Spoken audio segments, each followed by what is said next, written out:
Hello, guys, and welcome back to another episode of the Joining Me Again podcast. I was so worried I was going to say today, and I was like, no, don't say today. It's again. I kept telling myself it's again. We're on the again show today. We're not on the today podcast. But anyway, Ep.5 of the Joining Me Again podcast is here for you guys, but also this episode's something a little bit different because this is also a 3rd-year anniversary special episode. The 3rd year of the Joining Me Today podcast brand. I've been doing all of this podcast stuff for 3 years. 3 years, it's crazy and stuff. This is a celebration of that and stuff, and I've got a fantastic guest and stuff like that I'm going to be diving into an amazing conversation with. It's somebody very, very special. Speaking about anniversary, speaking about celebrating the show, so I had to get on the guy that I've got on today. But before we jump into that, we've got to do a staple of the show, the previous guest song recommendation. And the song recommendation for today is going to be the song The Next Storm by Frank Turner. I've got the vinyl right here that I showed off in the episode that I had with him. I'm still buzzing from that episode. It was such an awesome episode, getting to sit with Frank and stuff. He's an absolutely fantastic musician. The Next Storm is a fantastic folk rock song and stuff. It's absolutely brilliant. We spoke about it in the episode with him. He got to do, CM Punk was in his music video for it. He got to film with him. Like, that was awesome. So getting to talk about that with him was just amazing. Getting to show off this vinyl and stuff like that of his that The Next Storm is on was amazing. And just an amazing trip, an amazing time and stuff. I'm so happy that I got to interview him. He's such an amazing guy. It's an amazing song, The Next Storm. You guys should definitely go check it out. But anyway, now on to the main portion of today's episode. Today, I can't believe he's here again. He's one of the best people I've ever got to work with in this podcast space and stuff. If you guys don't know him, what are you doing with your life? He's a YouTuber, he's a filmmaker, he's a musician, and he's an all-around bloody fantastic guy. Welcome back to the show. It is Nate from Renegades React. How you doing, sir? What's up? How you doing there, my dude? I'm doing good. I'm so happy to have you back here in the JMT Podcast fold. I'm happy that I'm back on here. It has been quite a while. I was actually looking back on the old episode that we did all that time ago, and I was like, wow, has it really been that long? And lo and behold, here we are, 3 years on, and it's a heck of a thing. I'm impressed, man. I'm glad you've stuck with it and you're still going at it. And yeah, when you were sitting there saying all around amazing person, all around this, and I'm like, is there someone else here that he's talking about? Like, what's going on? Like, and I was like, oh, yeah, sorry, I forgot I'm not interviewing Nick today. I'm interviewing Nate. Yeah, there you go. 2022. How was that 3 years? COVID was 5 years ago. How? Yeah. That's my mad, gosh. isn't it? Or is it just me? Like, the passage of time is crazy. Oh, man, ever since I hit my 30s, it's just like, it's only sped up. It's like, you know that dial you keep, like, they say it's like the dial, you keep seeing it going up and up and up as you get older, and it's like the speed just keeps going, and it's like, when you're young, it's like, you know, the wheel starts turning, and then you get into your teens, and you think, oh, this is the whole world. Then you get in your 20s, 30s, 40s, and before you know it, it's like, wow. And here I am at 36, and I still just can't believe where I am. Still to this day, I'm still in disbelief. And somehow I'm now minus 14. I don't know how that works, but apparently I'm going into negative numbers for my age now. That's what I've been told. Man. Oh, good on you. I mean, heck, everyone tells me I got a baby face, and ever since I shaved the beard off, everyone's just like, it's like, you look like you're 25 again. I'm like, I wish I felt like I was 25 again. I wish. Yeah, 10 years and about another 50 pounds ago. Yeah, I've been the happiest dude in the world, but I can't complain. I'm still very happy. And I've still got absolutely no muscle, so it's all fine. You know, I've still got nothing. Like, come look on. at that. You got that sleeper build, man. You got that sleeper build. You got that skinny rough boy look. You look like you could take someone in a fight. You got range. No, You're just like ha ha ha. no, let's be honest. With this beard, this hair, and my skinny sort of look, I literally look like I'm the sort of guy who like deals weed to like middle schoolers. I know how I Oh my look. god. I didn't want to say anything. I didn't want to say anything, but it's just like Whoa. it's just like, wait a minute. I think I ran into you back when I was in middle school. I was like, oh man.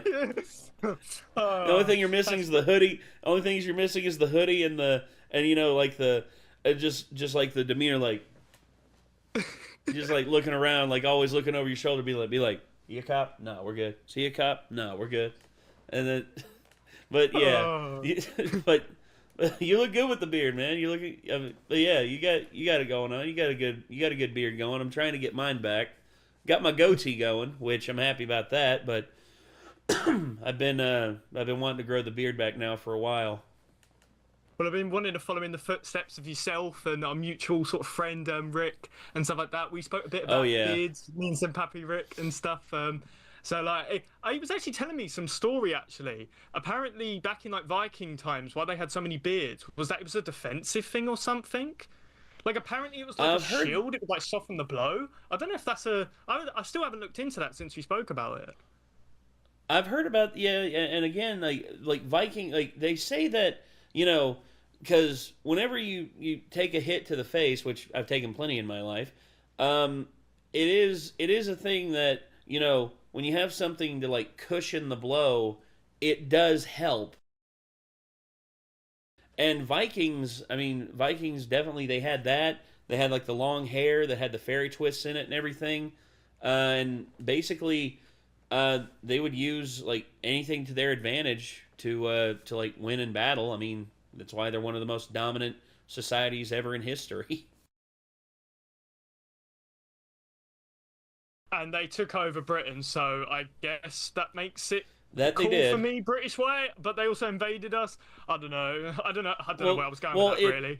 bunch of countries have invaded Britain, dude. I mean, the Romans came through, the Angles came through, the Saxons came through, the Jutes, which nobody remembers the Jutes. Like nobody remembers that's always a question in history. Whatever happened to the Jutes?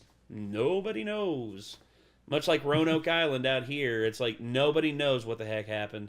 But you're here, and that's the thing about the odd thing about history is that your existence is sort of like a historical like map for like how things have gone, and it's like every culture, every person is tied to that roadmap of history, and you know there's no shying away from it. I mean, you know, history is not pretty. I mean, there's not very a pretty part of history you can look back on and just be like, yeah, that's the ideal time in history. No, there is no ideal time in history. Heck, even now, people are saying, it's like, people are going to look back and think we were so barbaric in the 21st century. It's like, and you may be right, but also at the same time, you never know. They may have, like, rose-tinted glasses and look back and just be like, oh, that was the time to be. That was the time when human beings could express themselves freely and there were nobody judged you. I'm just hoping that Britain now doesn't get a big invasion of weebs and stuff. That's my biggest worry at the moment. That's all I'm thinking about. Oh, gosh. Because I'm seeing too much anime stuff around now, and I'm worried that that's going to be the next invasion. Weeb culture, you can't get away from it, man. Otaku culture, as soon as it started, it came to the States. It's spread all throughout the West, and now it's finally hitting Europe hard, and now it's just like, because France was the first one to adopt it. I mean, France has their own like manga style like stuff that they release on the regular, and now it's coming across the channel, and now Britons don't stand a chance. The Brits don't stand a chance, man. Like they're like, against the relentless assault of otakus. It's like, you will accept my waifu or you will die in the streets. Oh, next thing you know, you're gonna have people running down the street with like glow sticks, like singing Hatsune Miku songs. Just Oh, don't. I Oh, know. goodness Oh, gracious. it's here, dude. I saw it the other day. I saw it the other day whenever I was on, like, dude, like a girl like it dressed up in an anime schoolgirl outfit, just like going up and down the street, just like skipping and dancing. And I was like, I, And you're just trying to get to Walmart. yeah, no, I was just trying to go to Delta Street. I was just trying to go to Delta Blues barbecue, man. I was trying to get me some barbecue. I said about you being a filmmaker. We got to talk about Class R. Mm-hmm. What a film! Like honestly, what a short film. Just tell me. I just want to hear everything about that. Just tell me all about Class R. Oh boy. Okay, so I'll tell you. I'll give you the rundown of like how the production went, and then I'll tell you a couple funny stories of stuff that happened whenever we were filming. So the overall production started back in like during the pandemic. It actually started as a script idea that Nick came to me and he said, "Man, I would love to write out a script of this SCP that I'm a huge fan of," and it was SCP number 860. And when he showed me that, I was just all of a sudden the idea wheel in my head started to turn, and I was just like, "Ooh, okay, let me write this." And then I wrote it, and as I was writing it, I was like, "You know what? We need like a prelude to this. We need a prelude that leads into it, sort of like a prologue, something to get people enticed into what's coming." And that's when I wrote The Offer. And when I wrote The Offer, I wrote it as just like a short thing, just to try out, see if it worked. And if it worked, and I liked how it felt, then I would put up my own money, and I would make SCP Class R, and that's what I did. But during The Offer, whenever I was going through like the process of like, I really want to make this, and then I was talking to Jacob, who directed it and co-produced it with me. He awesome dude. He's one of my like best friends. He came to me and he said, "All right, who do you see for casting on this?" And I said, "Well, I see myself in this role." And I was talking about like the Agent Myers, my role in it. And then we didn't have anyone cast for Skinner, the more elder seasoned agent. And then the prisoner, we originally wanted Nick to play the part. I asked Nick, I'm like, "Dude, do you think you could play this part?" And he's like, "Yeah, I'd be more than happy to," because it was his idea that helped me come up with it and everything. And as soon as we got into like the dramatic stuff and him having to be dramatic, Nick was just like, "I can't do it, man. I can't do it." Because he himself admitted that like him evoking emotion like that, he's not the best at it. So I was like, "Okay, who else can we get?" So I thought Chad, my hat guy. I was just like, "You know what? We'll ask him, see if he's interested." And it was actually Chad who recommended Marcus. Now I knew about Marcus. Marcus and I had worked together in wrestling for years, but I saw the raw performer that he was in terms of just like his portrayal, like on the microphone, and just like what level of emotion that he could evoke. And I was like, "All right, yeah." So if we ask him, like, and I wonder if he'd be down for it. And then I asked Marcus. He said yes. We did some table reads, and I loved it. I was so ecstatic that he said yes. But then I think it was Nick that brought it to my attention. It's just like, you realize you just put a black man back in prison in your film, right? I was like, "Oh no." And I was like, and I was like, "Oh gosh, like, what's Marcus gonna?" And Marcus didn't think anything about it. Marcus was just like, "It's whatever, man. It's a movie role. And it's like, if, and plus you have the thing to say. It's like, we originally wanted Nick to play the role, and you've seen Nick. Yeah, he's pale as a ghost." And it's like, it was never about race or anything like that. But there's been people who've like brought that up in comments, and just be like, "Oh, of course they put the black guy in prison," and I'm just like, "Dude, you have no context of like how the production went or anything like that, and you don't really know like the behind the scenes. You can only look at it from the surface level and make your judgments, which by all means make your judgments, but don't assume anything that's ridiculous." But we filmed it. We had a blast. We filmed it over the span of we did originally a shoot for 4 days, and then we came back for a reshoot like a week later for like reshoots on stuff that we'd missed or stuff that we had in like an assembly cut put together. and we're like, okay, we want to film this a little bit differently. And I'll never forget, it was so cold in the studio because the studio we filmed in didn't have any heating. So what we had to do was we had to get a room set up, like we called it the green room, where basically people could go and rest in between their shots, and if they were needed back on set, we would radio them over, and a PA would bring them over. And then, but we had 2 heaters running in that room. We had like a whole spread of like food and everything. A bunch of stuff that my mom made. My mom actually was like our caterer for it.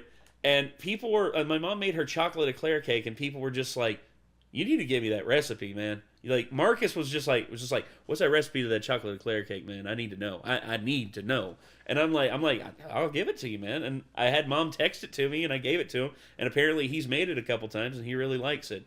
But we had that separate room, and when we had to walk down the hallway, because the hallway was like super far from like where we were filming to where the green room was so far apart that we just like we walked back and forth. I was on my feet for basically all of those days. I didn't sit down. I couldn't sit down because I had like multiple jobs. I was the writer, so if people had questions on like how they wanted me to like or how they wanted to read the scene, I had to be there to help them. I also helped with set preparations. I helped with like lighting. I helped with everything that I could do. It was basically an all hands on deck project. Basically, no one like if anyone wanted to volunteer to help out with stuff, if they could be useful, then we put them to use. And the crew we got together, I'm so happy with the crew we got because we had Ted Kendrick, who was an awesome actor who came on, and he was only there for a day, supposed to be there for a day, but he decided he wanted to come back and he wanted to see how this all progressed, and he came back a couple days later and was just on set with us and did behind the scenes photography for us, and I thought that was really cool. And we also had Chuck Laws, who played Skinner, which again I cannot thank Chuck enough. I actually gave him his paycheck after we were done. I gave him his paycheck, and Chuck literally folded it up and handed it back to me and said, "Put it towards like promotion. Put it." And I was like, "Dude, like I want to pay you." And he's like, "No. Put it towards promotion. Like I want this to be successful, and if it is successful, then maybe we can make another one." And once again, Chuck, such a sweetheart, such a true professional, and he was like everyone's like mentor for acting, because he's been an extra in films for like the last 30 years. He's got all sorts of experience on sets. He knows where to be. He knows when to get out of the way. He knows it was basically like a sixth sense to him. He knew okay, we're Chuck. Oh, he's already over there. He's already out of the way. We're good. And then of course Marcus, having Marcus there, who was physically was willing to do so much. He kept asking me to do rewrites because he wanted to have like a big fight scene with like me and him, because he wanted me because me and him we've been in wrestling together for a while, and while I'm not in the ring wrestler, I can like do moves and all that, and he wanted to do a big fight scene with me, and I'm like, we'll save it for the next one. And he's like, oh man, I want to get hit in the face. And I'm like Marcus, calm down, calm down. All I'm thinking also, of is, I don't know if you've ever seen Borderlands. Have you ever seen the character Shooty McShootface, where all he says is, "Please shoot me in the face"? I don't know if you've ever seen that. That's what it just made me think of. Yes. Instead, he'd be Punchy McPunchface, because that's literally all he wanted. He just wanted to have like a big awesome fight scene, because he's a black belt in Taekwondo. He's a former state wrestler. He's a very gifted like martial artist, and I want to use that, but we were holding stuff back for like other parts because we already had everything laid out. And also, Aldo Gonzalez was our script supervisor. He made he had everything marked off, and like on days of shooting, he was just like, okay, this is how we can film this, and how we can film this part here, and then we can move straight over here and then film this other part down here. Basically, we filmed out of order, like non-sequentially. There was nothing that was filmed back. There was almost nothing that was filmed back to back that was in the production, that wound up in the film. everything was just filmed non-sequentially, and we all just like slotted it in where it needed to be in post-production. And then I would say also during the main production, we also had like leaks because it rained, and the studio hadn't properly repaired their roof, and part of the green screen stage that we shot on had like a huge puddle over there in the corner, and we basically had to get towels and like keep it from like coming over onto where we were shooting, because last thing we wanted was for Marcus to slip and fall whenever he was like trying to run through the door or run out of the door. And yeah, it was it, and there was multiple parts where multiple times where I was just like, oh gosh, this is gonna be terrible. This is gonna be awful. I was imagining in my head like everything that I was imagining going wrong. But then when I saw the assembly cut after we finished filming, and I was just like, whoa, like wow. And I can't stress enough the crew we had. Again, the Sutton brothers. They were the Jacob and Luke Sutton. They were the cinematographer and the first camera operator, and those two know the cameras back and forth, in and out. They are like two of the best around here. And of course, there was also Matt Wooten. He did audio work for us. Basically, the boom operator. Anytime we needed like audio from somewhere, he'd like sneak in. He'd be like hunkered down in the corner, just like, "All right, we're good." It's like, "Matt, are you all right?" He's like, "Just shoot, man. I can hold this for like 30 seconds. Go." And we were like, dude, don't hurt yourself. And then but just everyone was so willing to make this the best project that they could. And I made sure that everyone was paid. I didn't shortcut anybody. I went down a checklist of everybody. I made sure everyone was paid like what they were promised. And I also just wanted to ensure that everything was just on the level, because I didn't want anyone to like have any bad taste in their mouth from like, bad working experience with me or anything like that. I wanted people to get what they deserve, because this crew went all out. And I cannot, if we're able to make another one, I cannot wait to work with these people again, because it was just so much fun the first time. And I'm only imagining like what the second one will be like if we're able to get it put together. But the production, like once again, the production just so fun. There's some of the behind the scenes I cannot help but laugh at sometimes, because you remember the part in Class R where Marcus like punched me in the face? There was a part where he actually like got up, and he like punched me in the face. He actually hit me. He actually hit me on that Really? take. He caught me right here, and I told him if he catch me, don't be like, "Oh, Nate, are you okay?" Just keep going. Just keep going with it. And I remembered he hit me, and like he caught me off balance, and he like knocked me back. And then I remember after it was over, after they said cut, immediately Marcus was just like, "Oh shit, I am so sorry. I didn't mean to hit." And I'm just like, "I'm good, man. I'm good. You caught me good. That was a good shot." And of course, and he just, again, so nice, so like just willing to do everything he could for the project. I mean, and also shooting out in the forest. Oh gosh, those, like, we did one day of shooting out in the forest, and I remember when we arrived at the park where we filmed it, we had to call and get permission, and we had to be there during certain hours. Like, we could only be there to film during certain hours before the park opened. And then once the park opened, we basically had to, if people came walking through on the trail, we could not obstruct them. They had the right of passage to walk through on the path. So, and thankfully we didn't have anybody, because it was still pretty cold out. And and that was the other thing too.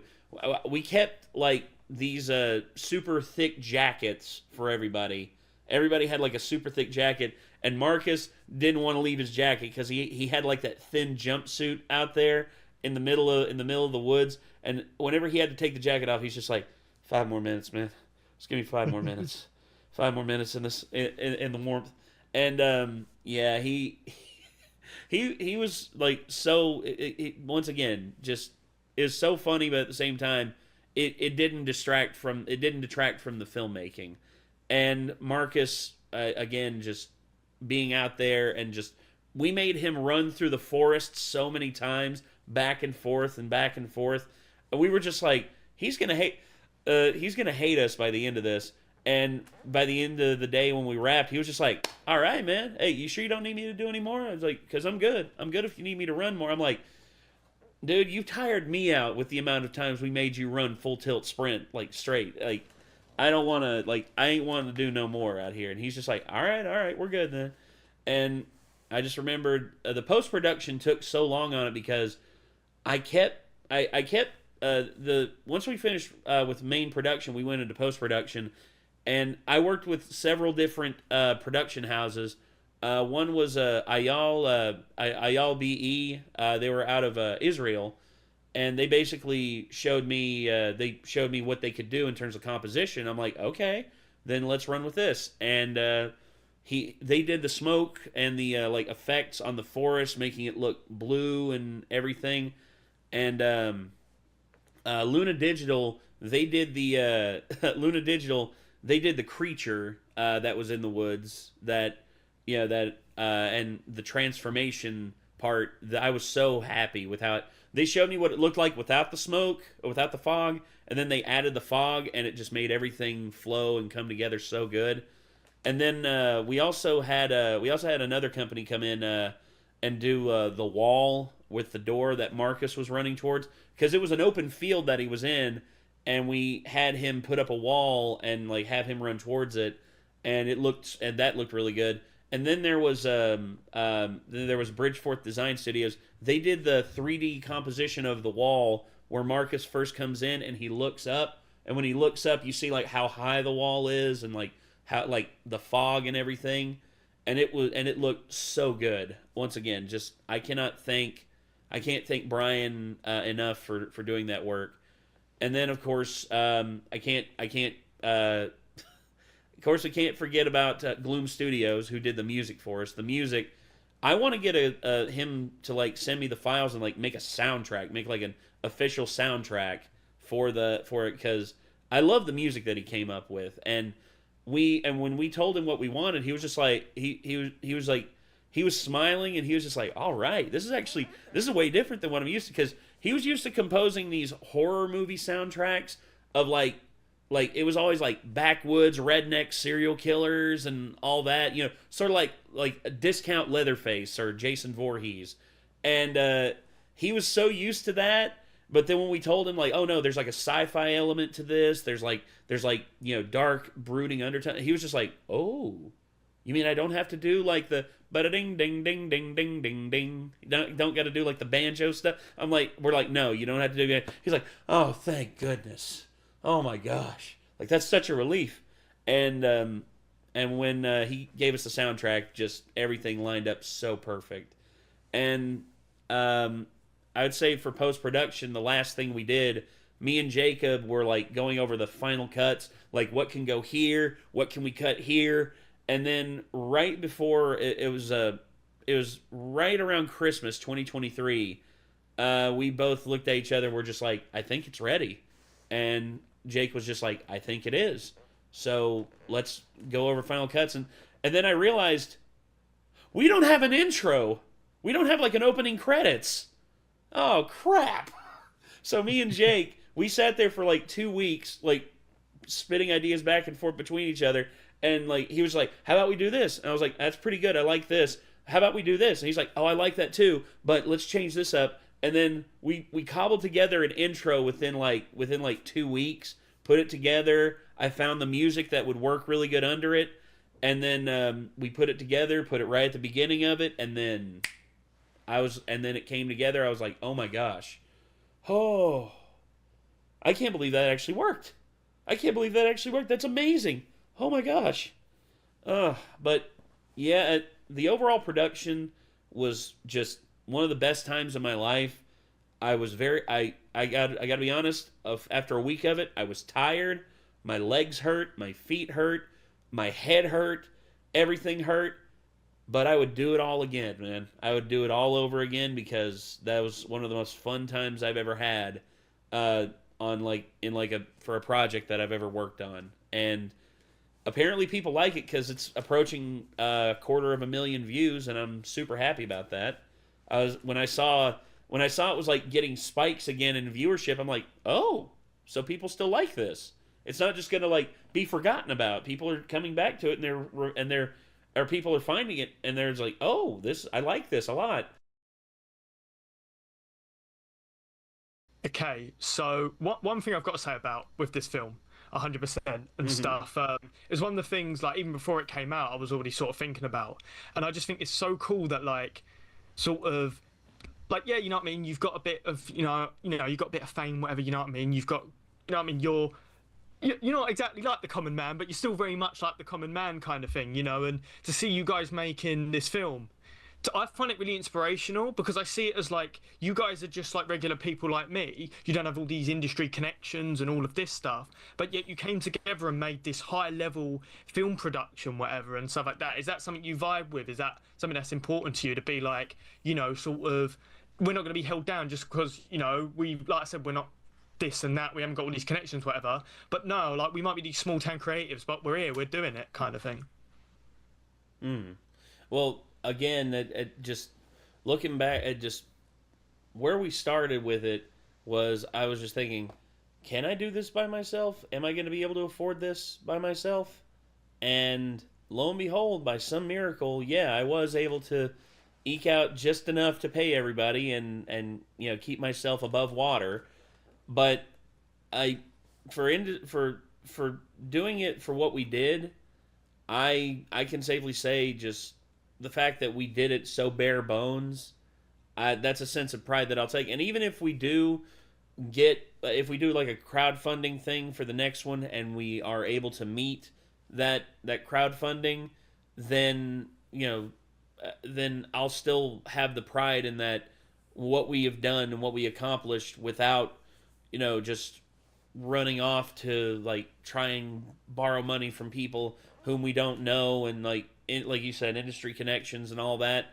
I mean, there's people who I could contact, but at the same time, it's like I still want this to be something that we, as in we are in control of, me and Jacob and like the people who made this happen. Like, I want us to be in control of it. But if we just so happen to do crowdfunding in the next one, then we'll still be in control, and we'll still be able to like make as good a film as any. But again, it's just that sense of pride that we were able to pull this off and just like grit our way through it. I mean, it was difficult, but I take pride in it. I take pride in what we've accomplished, and I would hope that other people would see it and would be inspired by it. I mean, that's my biggest hope, is that people would see that you can, like, if you save up your money and you dedicate it to something like this, then you never know what will happen. You never know what will come of it. I mean, if lo and behold I wake up tomorrow and all of a sudden the SCP Class R has taken off and has like 1 million views or 2 million views or however many millions of views, I'm still going to look back on where we are now, like a year plus later, with just 200 almost 250,000 views, and still just be just as like hyped about that, because the fact that many people have seen it and we have over 11,000 likes on it. I mean, I'm still floored by it, and if it does take off and it does get all those views, then that'll just mean that, hey, we'll be able to make another one of these, and we'll have an easier time backing it. But if not, then then there's plenty of crazies out there in the SCP community who are more than willing to give time and to give to this project to hopefully continue it, and that's where I'm hoping we can eventually wind up. I mean, fingers crossed, man. I'm hoping that one day we'll get there, but we'll see. And I really do hope and stuff like that you guys can make sort of more stuff, because like I said, that original film was so amazing, and like I said, I just found it really inspirational in it and stuff like that, because it inspires people like me to think I can reach that level. This is possible. This doesn't feel a million miles away. Yeah. Make my own films and stuff like that. And and it's kind of like diving into sort of my second point kind of thing. I find sort of yourself, sort of Chad, and all sort of like stuff like that. Like you guys are like not only just very creative people, but you're very much just like, yeah, we'll do music, we'll make films, we'll do this, we'll do that. You just go down all of these creative avenues. You're like what I wish I could be and actually pursue the things that I want to pursue. But I love the fact that, like I said, even though you guys are just like regular people, you just go and you just do these things. And I know in my life, I see so many people around me, like they just have no creativity in them just whatsoever. And they don't have this desire to want more or do this. Or they just think, oh, I can't be a musician, I can't do this, that dream's too far away, whatever. But you guys are like, no, we're going to do wrestling, music and all of this. We're just going to go for it. And I absolutely love that. Like, is that important to you, creativity and just giving things a go? Because I feel like you've always been like that. Yes, 100%. I have had so many people, like, in my life, I've had so many people tell me, you can't do that. You can't accomplish that. You can't, like, you're not going to succeed. And it's come from mostly people who are, like, who I don't care about their opinions or anything like that. But then every now and again, you hear someone whose opinion you greatly respect. You hear them say, "Well, this isn't going to happen. It's not. It's not going to be." And it's not the fact that you want to prove them wrong. It's you want to prove it to yourself. You want to prove it to yourself that you can accomplish what you want if you're willing to, because it's not easy. Like, there's a lot of stuff out there that is not easy, and it's important to realize that the path to like success, the road to success is paved with failure, and you're gonna have plenty of failures throughout your life. But how often are you willing to like take those failures, see where things went wrong, pick it up, and keep going? And that's basically what I did. I mean, my YouTube channel, it happened there. Wrestling, same deal there. We were involved with some bad people, and there was a time where, like, during the pandemic, we weren't able to do any wrestling at all. And I remember, like, first post-pandemic show, we went from like having like over 100 people at our shows to being in like a old car garage that we had only like 4 people show up. And I was just like, wow. And it was 4 people who didn't even pay. It was like 4 people who worked at that auto shop, and they just sat in and watched us like just beat each other up and just have fun. And now I look at where UCW is. I mean, they're selling out these breweries and filling out like 300, 400 seats every show, and I'm like, wow. And it's like, look at how far it's come. And then of course there's also our channel. I mean, when I started this channel, I had plenty of people in my life tell me that, it's not going to succeed. And I remembered my dad told me, because my dad was unfamiliar with YouTube. And when I told him, like, yeah, we can succeed on here. And when I first succeeded and I was able to get my own place, my dad was like, well, son, I was wrong. You did good. I'm proud of you. I was like, wow.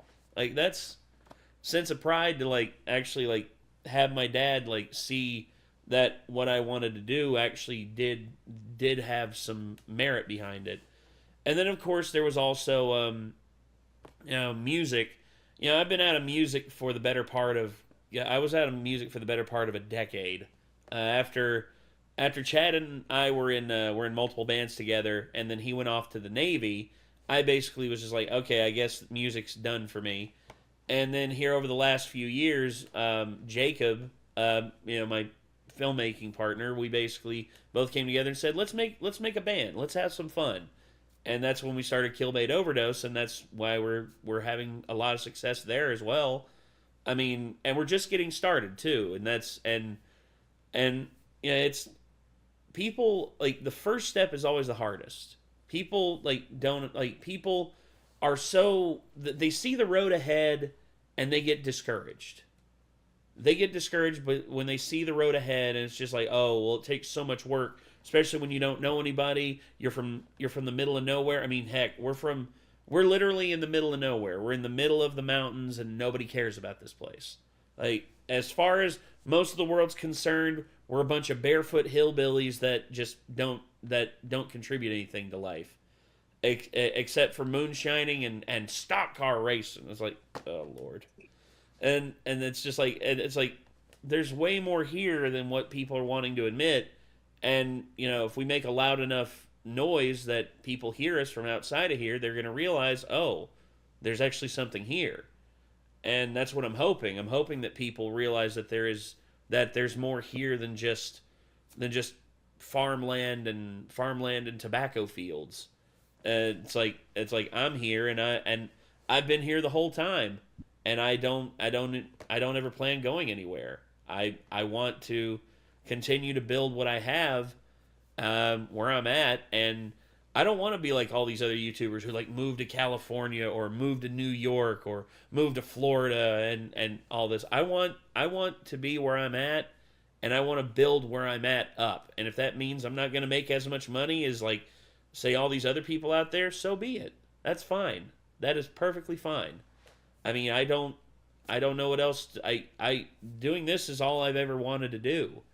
I wanted to be a creative, and the fact that I've been able to make a living at being a creative, there's a lot of people who I knew that told me that, they told me that I wasn't that creative, and I'm like, what do you think now? What do you think now? Do you like, I've built something myself, and there are people who have told me that, oh, you got lucky, you got this, you got that. I'm like, you're darn right I got lucky. But you know what?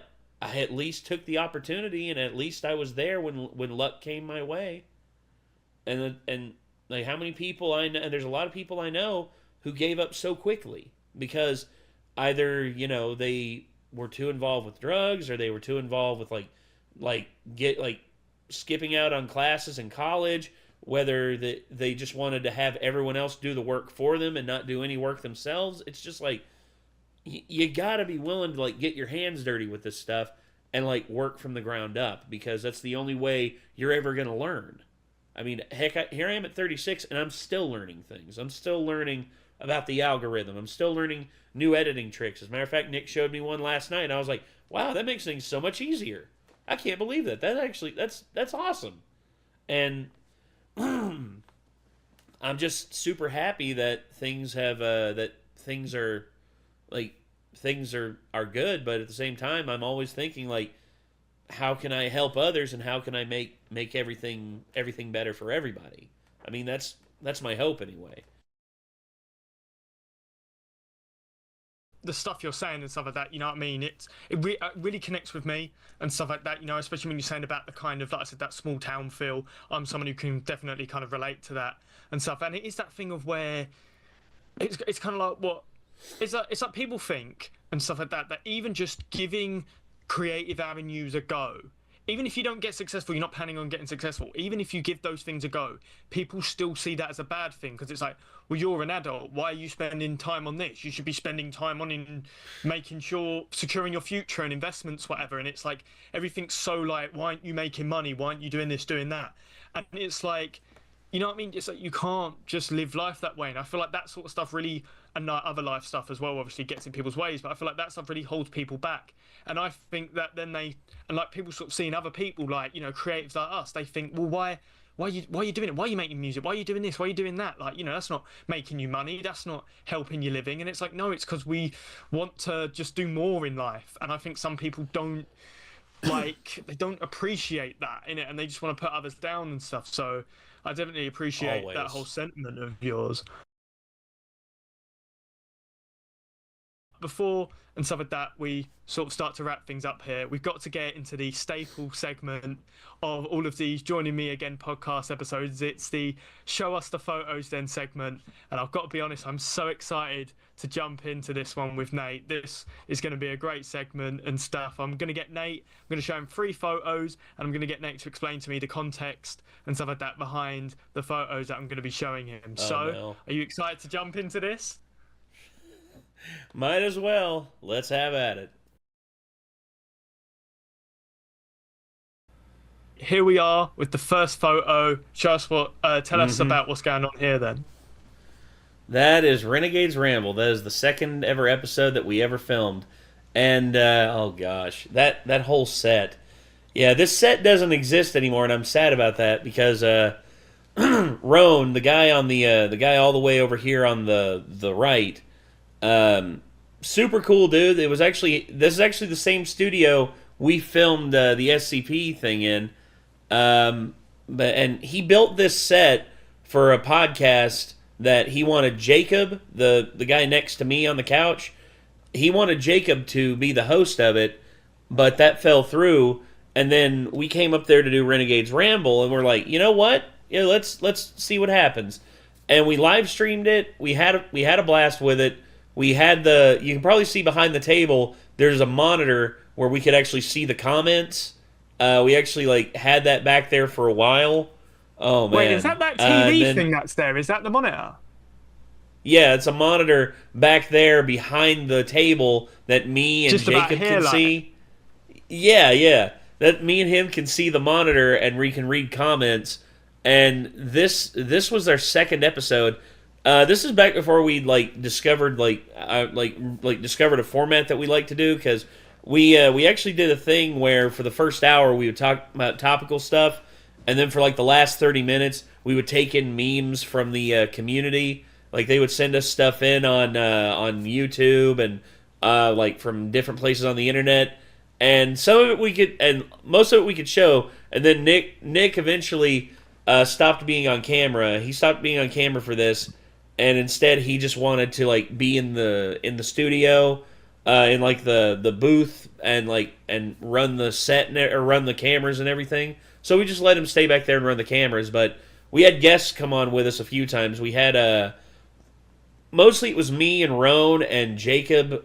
Jacob would join us a lot of times, but then there were other times where we had our good friend Chelsea was on there with us several times. And then of course we had Dave Agar, and he came on with a friend of his, and they played music for us. Dave Agar, one of the most talented cellists in the world, just showing us how he used his cello, and it was a carbon fiber cello, and it sounded really good. And I talked to him about what's the benefits of a carbon fiber cello versus a wooden one, and he was just a wood one sounds the best. There's no one you got there you can tell me it doesn't sound the best. But this thing is. But he held up the carbon fiber one. He's but this thing's a tank. I could drop this thing down a flight of stairs and I can still play it. Whereas if I drop the wooden one down the stairs, I'm that's about a $10,000 investment out the window. So yeah, he basically swore up and down by carbon fiber cellos, and I was just I was blown away by what all he was able to play. I mean, classically trained from Juilliard, so one of the best in the world. And how did you find sort of filming in a proper sort of studio like this? Because obviously you know your own setup in your own house, whatever, you know sort of everything you're doing. But this is at an actual studio. What was that whole experience like? Did you find it a bit jarring at first? Did you ease it very easily? What was it like? Well, at first, this was the original setup. We were still going off the set that he had set up for Jacob's podcast. But then, we eventually got a desk in there. Filming on an actual set like this was a lot of fun, and we were actually able to get multiple cameras set up to where we could film it from different angles and everything. This was just the original, where it was just us there having fun, and we did it for a year, and then the pandemic hit, and then we had to stop. And I remembered the last one we did at the studio, we actually did a meme. The thumbnail's a meme. It's literally Tom Holland looking back from one of the Spider-Man movies. It's him looking back on an airplane. It's when someone on your plane from Italy starts coughing really hard. and then then lo and behold, it came to the States, and then everything just ground to a halt. But yeah, this picture, oh my gosh. I'm looking at myself here. I still have that jacket. To be 2018, 19, I think. It's crazy. That's over half a decade ago. Again, going back to what we were saying earlier, it's it's just crazy. Man. Just on the very last quick thing on this is going back to, obviously I know you're very busy and stuff like that now, whatever, but would you ever be interested in going back into a podcasting kind of world, or are you kind of I've done my time in that, I'm sort of finished in that world, I'm just looking at new projects and stuff? Oh, I'd love to do podcasting again. I mean, there was a time me and it was about a year ago. Me, Rick, and Chad all came together and we made a podcast called the Beardy Boys. And I was really happy with the format that we had going on there. But at the same time, it was just like it was like so many different scheduling problems. Like Chad and his schedule was off sync with us. And then it was just me and Rick for a lot of episodes. And then I just remembered, like, something happened with Rick, like a family thing happened with Rick, and we weren't able to film for like 3 weeks. And then I basically, we never picked it back up. And if it ever comes up again and we're able to do, like, the Beardy Boys again, or as Rick keeps calling it, the Beardy Bros, we may be able to do something with that. I would like to, eventually, but we'll have to see, like, whenever the time, like, if the time is right, we'll see what happens. You know what I find funny as well? I've got such bad memory. I forgot that, yes, you not only already did a podcast after this, but I literally promoted the Beardy Boys podcast on this podcast with Rick. So I PR'd for that and I completely forgot. It was great jumping into that photo with yourself. Let's jump into the second one. I think this is the second one, yes. Yes. How did this happen? I need to know how. Okay, so Dax Harwood, the wrestler with the big ass title belt over his shoulder, he actually lives in Asheville, and Asheville is where we do our shows for UCW, and UCW. They have a ring that they bought from a local wrestling school, and it's the ring that they still use to this day. And Dax and Cash, the FTR, the wrestlers, they basically started out wrestling in that ring, in the ring that we use. So when he found out, oh my gosh, that y'all still have that ring? Dude, can y'all set it up in this studio or in this this is actually, you remember I told you about the show where we only had like 4 people in the car garage? It was like, this is the same car garage.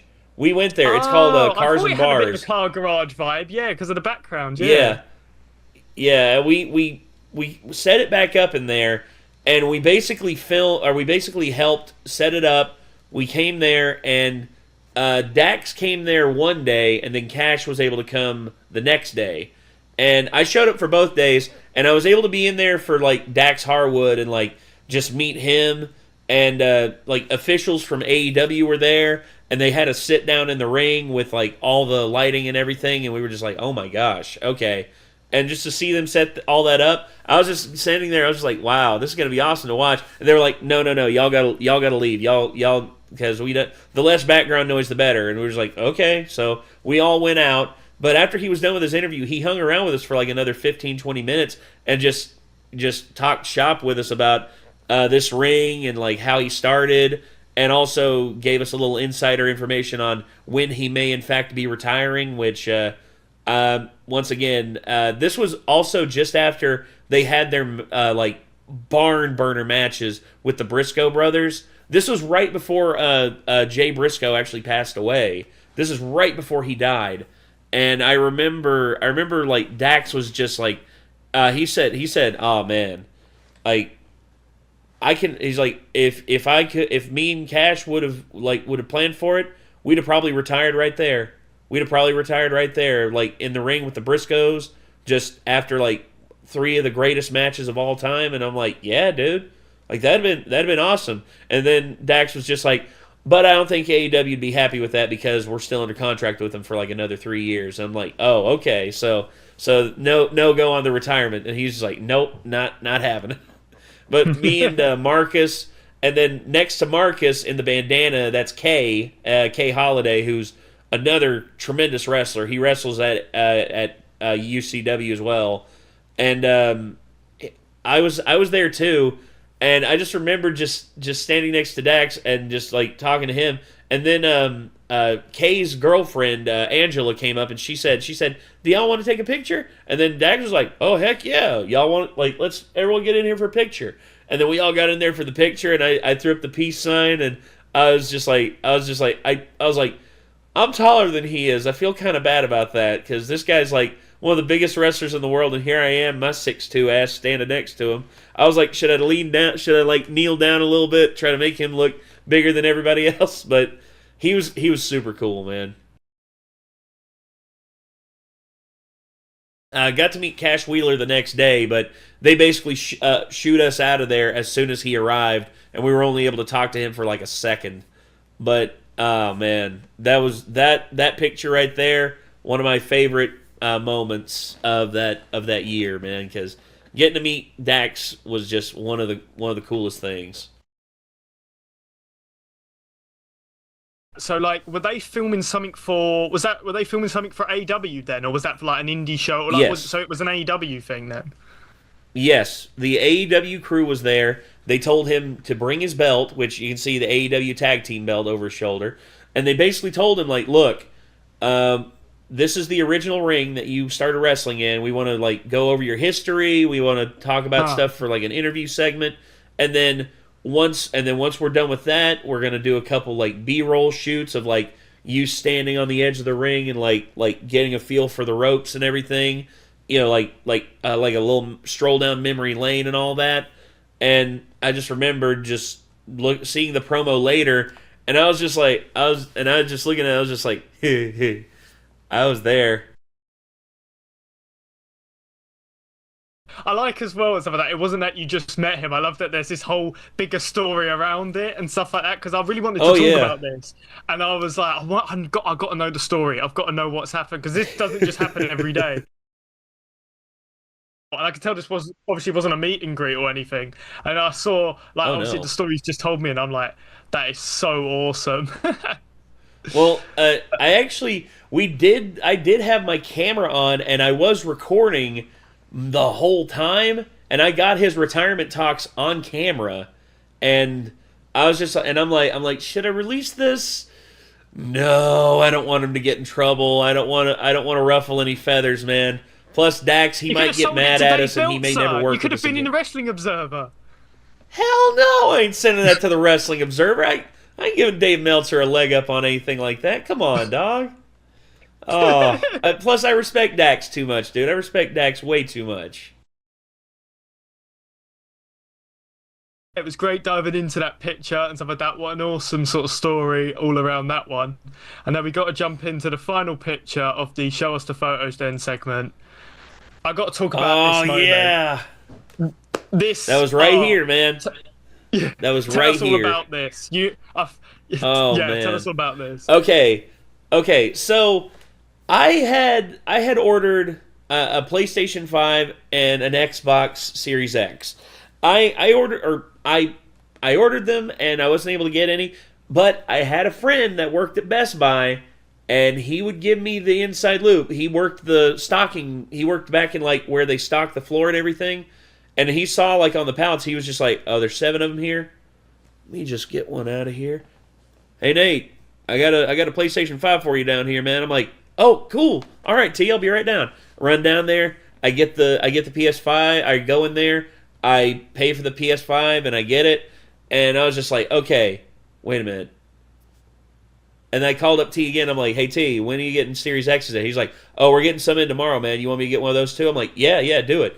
And then I was like, "Okay." So I got the Series X the next day, and when I got both of them, I had it in my head already that I was going to be giving the Series X to Chad because it was his birthday, and me and him have actually pretty close birthdays. We're only like a couple weeks apart. But I remembered when his birthday rolled around, I was just like, this will make a good like birthday gift for him. But whenever like Chad was like, I was going to keep the PS5, of course, but because Chad's a huge Xbox fan, always has been, always will be. But I basically was just like, "All right, Chad, so how about you come up and you do an unboxing with me on stream, and I'll unbox the PS5, you unbox the Xbox Series X. I think it'd make it for a great stream." And Chad was like, "Oh, cool, man. Yeah, I can do that. When do you want me up there?" And I was like, how about this day?" And he was like, "I can't, man. I'm going to be out of town. I'm going to be doing this." And I was like, "Oh, okay. So how about next week?" He's like, I don't know about that either, man. Like I've got plans with Nikki that week, and we're gonna be doing a lot of stuff. I'm like, okay, all right. So just whenever you're free, let me know. He let me know. It was literally like a week after my birthday had already passed, so it was almost near the end of June, and he finally was able to come up. I started the stream, and by that point, I had already ordered the dark plates as well. The dark plates for the side of the illegal ones it's from D-Brand. D-Brand actually made those early on, and now they're illegal because they're one-to-one copies of the original PS5 like side plates. And basically, now that D-Brand stopped making them, they're basically like a small collector's item. But I remembered when I got those, I was like, oh, this will be awesome to open up on stream as well.